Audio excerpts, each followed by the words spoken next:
तुमच्या घरात ही वाक्य बोलणं आजपासून बंद करा. 1. तुझ्याकडून काहीच होत नाही. हे वाक्य छोटं वाटतं, पण एखाद्याचा आत्मविश्वास पूर्णपणे कमी करू शकतं. मुलगा असो, नवरा असो किंवा घरातली कुणीही व्यक्ती असो, सतत हे वाक्य ऐकलं की ती व्यक्ती प्रयत्न करणंच सोडून देऊ शकते. त्यापेक्षा असं म्हणा, आता चुकलं हरकत नाही. परत प्रयत्न कर. तुला नक्की जमेल. लक्षात ठेवा, प्रोत्साहन देणारे शब्द माणूस घडवतात आणि टोमणे त्याला आतून तोडतात. 2. लोक काय म्हणतील? हे वाक्य कित्येक स्वप्न सुरू होण्याआधीच संपवून टाकतं. एखादा नवीन व्यवसाय सुरू करायचा असो, शिक्षण घ्यायचं असो किंवा स्वतःसाठी एखादा निर्णय घ्यायचा असो, लोक काय म्हणतील याचा आपण सतत विचार करत असतो आणि घरच्यांनाही तेच ऐकवत असतो.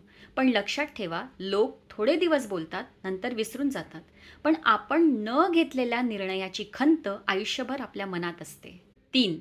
माझ्याकडे वेळ नाही. हे वाक्य आपण दिवसातून अनेकदा बोलत असतो. मुलांसाठी वेळ नाही, स्वतःसाठी वेळ नाही, आई वडिलांसाठी वेळ नाही, असं आपण सतत बोलत असतो. पण दिवसातून 30 ते 40 मिनिट आपण सहज मोबाईलवर घालवतो.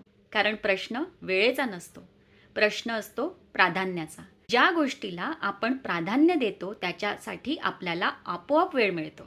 त्यामुळे गोष्टींना प्रायोरिटी द्यायला शिका. आपल्यासाठी कुठली गोष्ट महत्त्वाची आहे ती डिसाईड करा. 4. तुझ्यामुळे सगळं बिघडलं.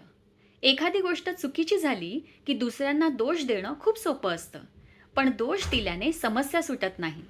उलट नात्यांमध्ये दुरावा निर्माण होतो. त्यापेक्षा एक प्रश्न विचारा, आता पुढे काय करता येईल? दोष देणारी माणसं नात्यांना कमकुवत करतात आणि उपाय शोधणारी माणसं नात्यांना मजबूत करतात. 5. मीच सगळं करते. हे वाक्य अनेक महिलांच्या तोंडून ऐकायला मिळतं. हो, तुमच्यावर जबाबदारी जास्त असते.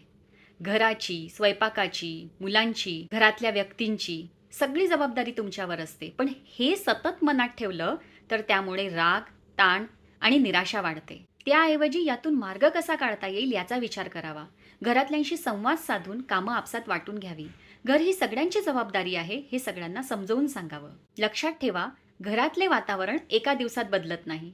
पण हळूहळू आपले शब्द बदलवले, बोलण्याची पद्धत बदलवली तर त्याचे परिणाम नक्की दिसतात. आजपासून प्रयत्न करा. टीका कमी, प्रोत्साहन जास्त.